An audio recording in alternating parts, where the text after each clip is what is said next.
नमस्कार साथियों, स्वागत है आपका इतिहास की क्लास में। आज हम बीए प्रथम वर्ष के प्रथम प्रश्न पत्र जिसकी इकाई 2 और इकाई 2 का अंतिम टॉपिक उत्तर व दक्षिण में महापाषाण युग, इसके बारे में विस्तार से चर्चा करेंगे। तो उत्तर और दक्षिण में जो महापाषाण युग कहा गया है कि ये क्या है, तो महापाषाण शब्द जो है वह ग्रीक भाषा से लिया गया है, जिसका जो है ग्रीक शब्द मेगास यानी बड़ा, मेगास यानी बड़ा, और लिथोस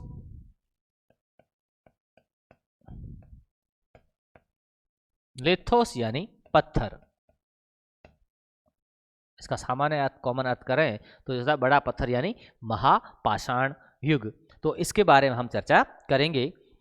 इस संस्कृति के लोग अपने मृतकों को समाधियों में गाड़ते, यानी इसे महापाषाण युग का नाम क्यों दिया गया, इसका नाम महापाषाण युग क्यों पड़ा, तो इसके पीछे कारण ये था कि इस युग के जो लोग थे तो उनकी ये संस्कृति थी कि वह अपने जो मृतक होते थे उनको समाधियों में गाड़ते थे और उन समाधियों की सुरक्षा हेतु उनके चारों तरफ बड़े बड़े पत्थर लगाते थे।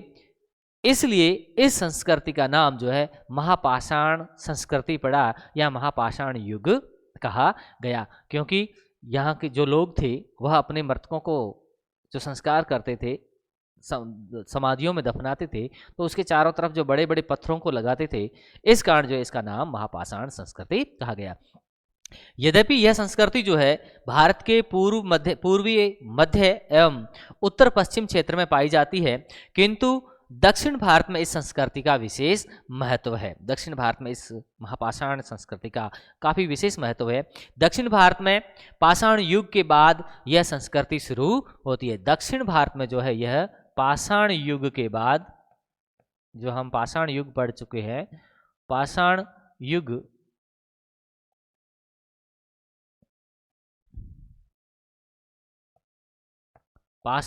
के बाद जो है यह संस्कृति महापाषाण संस्कृति शुरू होती है दक्षिण भारत में।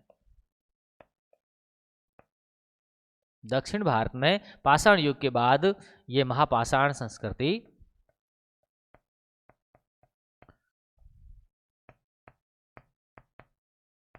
संस्कृति की शुरुआत होती है। बीडी कृष्णस्वामी के नेतृत्व में दक्षिण भारत की वृत्त पाषाणिक समाधियों की खोज की गई। तो किसके द्वारा खोज की गई? खोज जो है बीडी कृष्णस्वामी के द्वारा। बीडी कृष्णस्वामी के द्वारा दक्षिण भारत में इन वृद्ध या महापाषाणिक समाधियों की खोज की गई, जिसके अंतर्गत ब्रह्मगिरी, मास्की, पुदुकोटे, चिंगलपुत, शानूर आदि से महापाषाणिक समाधियों के अवशेष मिलते हैं। यानी दक्षिण भारत में ब्रह्मगिरी, मास्की, पुदुकोटे, चिंगलपुत, शानूर आदि से महापाषाणिक समाधियों के अवशेष मिले हैं। ब्रह्मगिरी एवं तमिलनाडु के चिंगलपुत से डोलमेन समाधियां मिलती है। जो ब्रह्मगिरी स्थान है और उसके बाद तमिलनाडु का चिंगलपुत स्थान है, यहाँ पर जो है डोलमेन समाधियां मिलती है। पितृपूजा से संबंधित मानव पाषाण आकृतियां तमिलनाडु के चंगमतालुम एवं मोतूर से सर्वप्रथम प्राप्त हुई है। महापाषाण युगीन संस्कृति की दो प्रमुख विशेषताएं थी जो हमें दक्षिण भारत के ऐतिहासिक युग में प्रवेश कराती है। यानी जो महापाषाण युग की प्रमुख विशेषताएं, जो दो प्रमुख विशेषताएं थी जो हमें दक्षिण भारत के महापाषाणिक युग में प्रवेश कराती है। इसकी विशेषताएं थी, पहली, इस संस्कृति में पाषाण के साथ साथ लोहे का प्रयोग होना। यानी कि महापाषाण संस्कृति की दो प्रमुख विशेषताएं थी जो हमें इस महापाषाण युग में प्रवेश कराती है। पहली विशेषता थी कि पाषाण के साथ साथ इस संस्कृति में लोहे का भी प्रयोग किया जाता था, प्रयोग होता था। और दूसरी इसकी विशेषता है कि काला एवं लाल मृद भांडों के उद्भव से संयुक्त होना। यानी काला और लाल मृदभांड, संयुक्त मृदभांड जो है इस युग की प्रमुख विशेषता थी।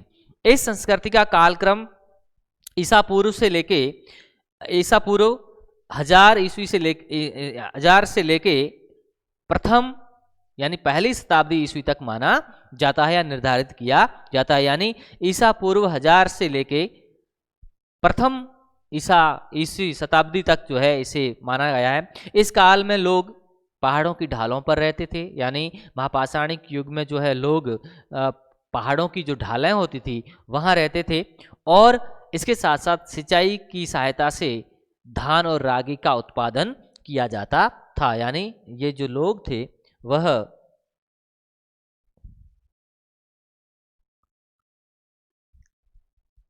इसका प्रमुख फसल जो थी वह धान व रागी थी। धान व रागी इनकी प्रमुख फसल थी। उत्तर भारत में कनिंघम ने विंध्य क्षेत्र के मिर्जापुर में महापाषाणिक समाधियों की खोज की थी। दक्षिण भारत में तो बीडी कृष्णास्वामी, जबकि उत्तर भारत में कनिंघम।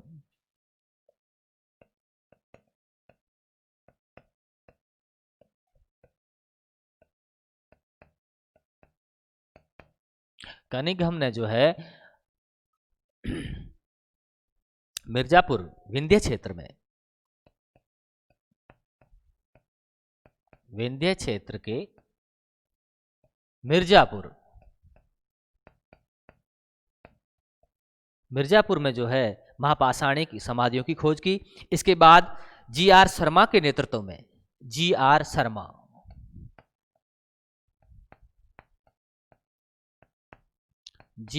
शर्मा के नेतृत्व में जो है इस क्षेत्र में व्यापक अनुसंधान कार्य किया गया। जी.आर. शर्मा के नेतृत्व में इसमें काफी अनुसंधान कार्य किया गया। अब महापाषाण युग में जो पत्थरों की समाधियां तैयार की जाती थी, बनाई जाती थी, तो उन समाधियों को के क्या प्रकार थे, उन्हें क्या क्या कहा जाता था, तो इसके बारे में जो है डॉक्टर विमल चंद्र पांडे ने, डॉक्टर विमल चंद्र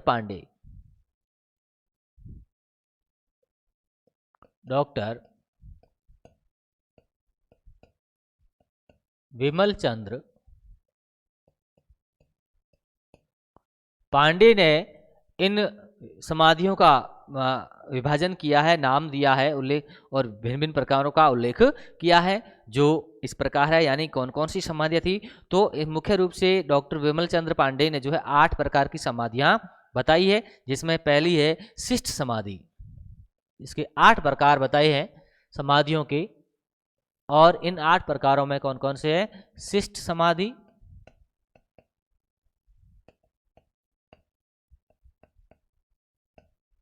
शिष्ट समाधि, और दूसरी पिट सर्कल,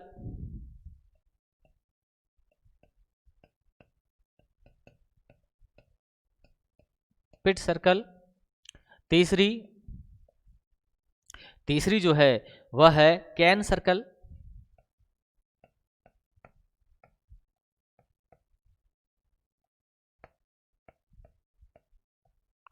कैन सर्कल के बाद चौथी जो है वह है डोलमेन समाधि,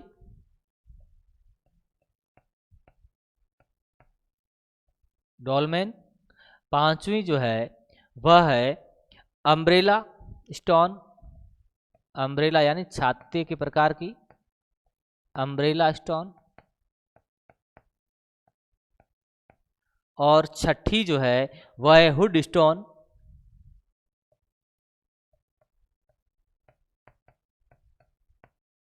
हुड स्टोन। और सातवीं जो समाधि है जिसे कहा जाता था वह थी कंदराएं,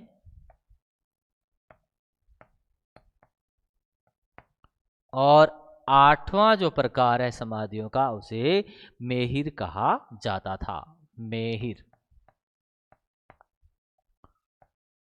तो डॉक्टर विमल चंद्र पांडे ने 8 प्रकार की समाधियां बताई है, जिसमें पहली शिष्ट समाधि, pit circle, cairn circle, dolmen, umbrella stone, hood stone, कंदराएं और मेहिर, ये समाधियों के प्रकार थे। अब ये शिष्ट समाधि क्या थी, कैन समाधि क्या थी, या डोलमेन क्या थी, कि उसे ये नाम क्यों दिया गया, तो उसके बारे में थोड़ी सी चर्चा। पहली शिष्ट समाधि।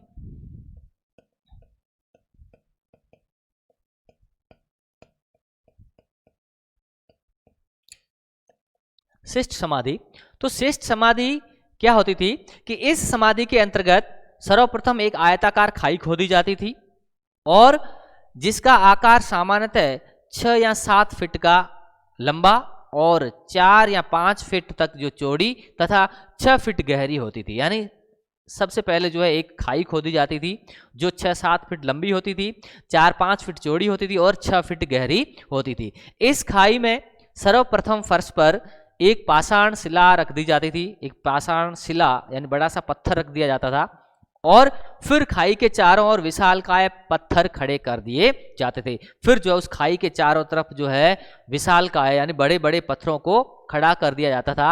इससे इसका आकार जो है एक संदूक नमा बन जाता था, एक संदूक की तरह दिखती थी और इसकी पूर्वी दीवार में एक बड़ा सा छेद बना दिया जाता था। जो इसकी पूर्वी दीवार थी उसमें एक बड़ा छेद बना जाता था और इस छेद के बाहर अन्य पत्थरों की सहायता से आने का मार्ग बना दिया जाता था। यानी पूर्वी दीवार पर एक सुरंग बना दी जाती थी, बड़ा छेद बना दिया जाता था और उसके छेद के किनारे किनारे जो है पत्थर लगा दिए जाते थे, आने का रास्ता बना दिया जाता था ताकि उसमें जो अंदर से उस समाधि के अंदर आराम से जाया जा सके, रास्ता बना दिया जाता था और इस प्रकार जो है इसे समाधि बनाई जाती थी। और इस प्रकार से निर्मित संदूक नुमा खाई को इस्तेमाल समाधि के लिए किया जाता था और इस समाधि में कंकाल रखने से पूर्व यानी ऐसा माना जाता है कि पहले जो है शव को खुले में छोड़ दिया जाता था और जब उस शव पूरी तरह से सड़ गल जाता था और सिर्फ कंकाल रह जाता था तो उस कंकाल को जो है उस समाधि के अंदर दफनाया जाता था या समाधि में रखा जाता था। लेकिन उससे पूर्व जो है अनेक प्रकार के जो आभूषण होते थे या कुछ औजार होते थे, उन औजारों को, आभूषणों को या हथियारों को उस समाधि में रखा जाता था और उसके ऊपर जो उस कंकाल को रख दिया जाता था। तो इस प्रकार ये थी शिष्ट समाधि जो एक संदूक नुमा समाधि थी। पहले चौड़ी खाई खोदी जाती थी, खाई के किनारे किनारे जो है पत्थरों को रखा जाता था और जो है इस प्रकार एक संदूक का निर्माण किया जाता था जिसे शिष्ट समाधि कहा जाता था। दूसरी पिट circle.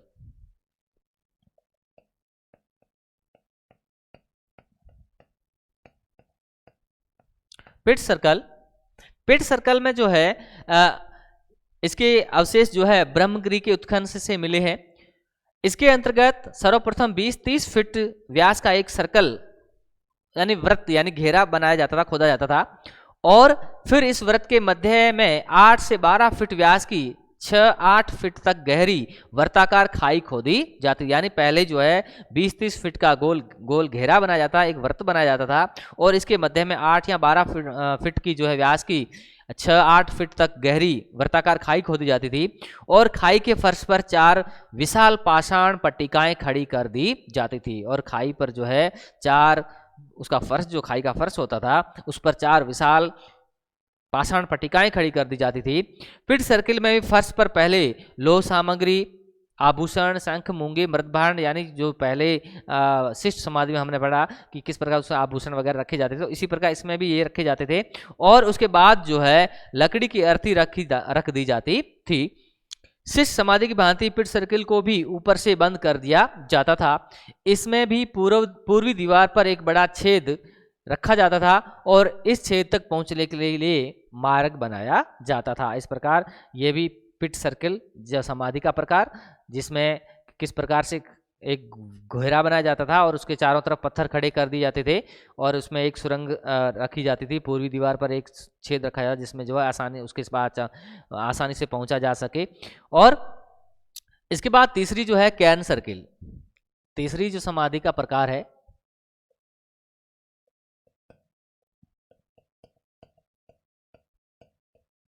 Cairn circle. Cairn circle में यह रूबल पाषाण खंडों की सहायता से बनाई हुई होती थी। इसका इस्तेमाल शव भस्म पात्र अथवा शव अस्थि पात्र को दफनाने के लिए किया जाता था। समाधि के चारों ओर बड़े बड़े बोल्डर पाषाण खंडों की सहायता से एक वृत्त खड़ा कर दिया जाता था, एक घेरा खड़ा कर दिया जाता था। इस प्रकार की समाधियां मद्रास के निकट चिंगलपुत जिले में उत्खनन के दौरान मिली है। जो इस प्रकार की समाधियां यानी कैन सर्कल जो है वह मद्रास के निकट चिंगलपुत जिले में प्राप्त हुई है। चौथा, डोलमेन समाधि।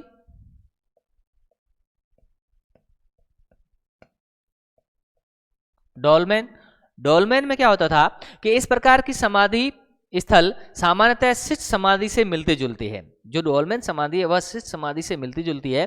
अंतर केवल इतना ही है कि इसमें पाषाण नुमा संदूक खाई में न होकर पृथ्वी के ऊपर निर्मित किया जाता था। जहां शिष्ट समाधि में जो संदूक बनाई जाती थी वो खाई के अंदर बनाई जाती थी, खाई में बनाई जाती थी, जबकि डोलमेन समाधि शिष्ट समाधि के समांतर ही थी, उसकी जैसी ही थी। लेकिन अंतर केवल इतना सा था कि जहां शिष्ट समाधि में जो संदूक खाई के अंदर बनाया जाता था, जबकि डोलमेन समाधि में यह पृथ्वी के ऊपर सतह पर बनाया जाता था, निर्मित किया जाता था। इस प्रकार की समाधियों के उदाहरण हमें चिंगलपुत में मिलते हैं। इसके बाद अम्ब्रेला स्टोन, पांचवा।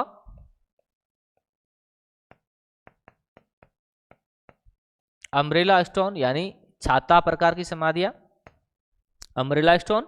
इस प्रकार की समाधियों में पहले वर्गाकार पृथ्वी खंड के चारों कोनों पर चार पाषाण खड़े कर दिए थे, यानी वर्गाकार वर्ग के आकार का चार कोनों पर चार पाषाण खड़े कर दिए जाते थे। और फिर जो है इन चारों के ऊपर एक कम ऊंचे और अधिक चौड़े कोने के आकार का एक पाषाण खंड रख दिया जाता था, यानी उसके ऊपर एक चारों कोनों के ऊपर जो है एक पाषाण खंड रख दिया जाता था। और इससे इसकी आकृति एक छाते के समान हो जाती थी, यानी जो चार कोने होते थे वहां पर पाषाण खंड रख दिए थे बड़े, फिर उसके चारों के ऊपर जो एक जो है छतरी नुमा जो है एक पाषाण और रख दिया जाता था, जिससे इसका आकार एक छतरी की तरह हो जाता, छाते के समान हो जाता था। इसी से संपूर्ण मृतक स्मारक को अम्ब्रेला स्टोन कहा जाता है। इस कारण जो है इसको अम्ब्रेला स्टोन कहा जाता है। छठा है हुड स्टोन। हुड स्टोन यह भी एक समाधि का ही प्रकार था, हुड स्टोन। इसमें क्या होता था कि यह अम्ब्रेला स्टोन से मिलती जुलती समाधि थी। अंतर केवल इतना था है कि इसमें पाषाण खंड नहीं किए जाते थे और केवल एक विशाल छत्राकार पाषाण पृथ्वी पर ही आधारित रहता था, यानी यह भी अम्ब्रेला से मिलती जुलती समाधि थी। लेकिन अंतर क्या था कि जहां अम्ब्रेला में चार वर्गाकार कोनों पर चार पत्थर रखे जाते थे और उसके ऊपर जो है छतरी नुमा एक पत्थर रखा जाता था, लेकिन इसमें जो हुड स्टोन में क्या था ऐसा नहीं था। इसमें क्या होता, एक ही विशालकाय पत्थर जो है छतरी नुमा पत्थर रखा पृथ्वी पर रखा दिया जाता था, जिसे हुड स्टोन कहा जाता था। सातवें है कंदराएं। सातवां प्रकार समाधि का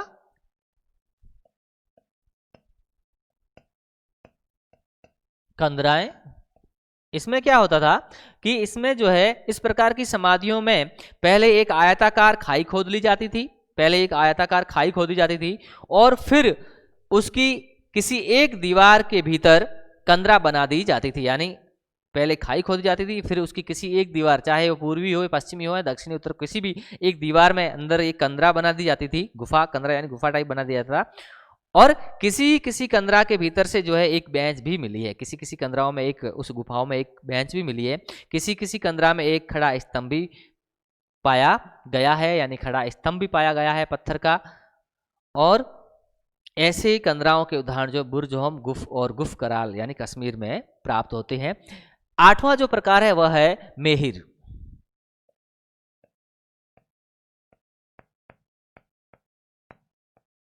मेहिर ये एकास्मीय स्तंभ के समान होती थी, यानी एक ही पत्थर से बनाई जाती थी, एकास्मीय स्तंभ के समान, स्तंभ के समान होती थी, खंभ के समान, खंबे के समान होती थी। तो इस प्रकार की ये थी। अंतिम जो चार समाधियां हैं यह कोचीन राज्य में मिले, यानी जो अंतिम चार अम्ब्रेला स्टोन, हुड स्टोन, कंदराएं और मेहिर, ये चार प्रकार जो है ये हमें कहाँ मिलते हैं, यह कोचीन राज्य में मिलते हैं। कोचीन से इन चारों जो है उदाहरण जो है कोचीन से प्राप्त होते हैं, कोचीन से प्राप्त होते हैं। परंतु यह निश्चयपूर्वक नहीं कहा जा सकता कि ये मृतक स्मारक ही थे। क्यों? क्योंकि संभव है कि ये जो पाषाण खंड थे या स्तंभ थे ये पूजा स्तंभ भी रहे हो, ऐसा भी विद्वानों का अनुमान है। डॉक्टर विमल चंद्र पांडे के अनुसार मतानुसार कि पाषाण महापाषाण के काल का विषय विवादग्रस्त है, परंतु ऐसा प्रतीत होता है कि प्रारंभिक महापाषाण ईस्वी पूर्व 3री शताब्दी से लेकर ईसा की 1ली शताब्दी तक निर्मित हुए। ब्रह्मगिरी के उत्खनन में उपलब्ध महापाषाण यही सिद्ध करते, यानी इनका समय जो है वह ईसा पूर्व 3री शताब्दी से लेकर ईसा की 1वीं शताब्दी तक जो है माना जाता है, ऐसा विमल चंद्र पांडे जी कहते हैं। और इसके उदाहरण जो है साक्ष्य जो है ब्रह्मगिरी के उत्खनन से प्राप्त होते हैं। तो इस प्रकार ये थी महापाषाण युग यानी महापाषाणिक समाधियां, जिनके विमल चंद्र पांडे के अनुसार 8 प्रकार, और किस प्रकार की समाधि क्या क्या थी, उसमें किस प्रकार बनाई जाती थी, वह थी। इनका नाम इसलिए पड़ा क्योंकि उस समय शवों को समाधियों के अंतर्गत रखा जाता था, समाधियों में दफनाया जाता था, इस कारण जो इनका महापाषाणिक कहा जाता गया, नाम दिया गया। अगला टॉपिक अगली क्लास में, तब तक के लिए नमस्कार, धन्यवाद।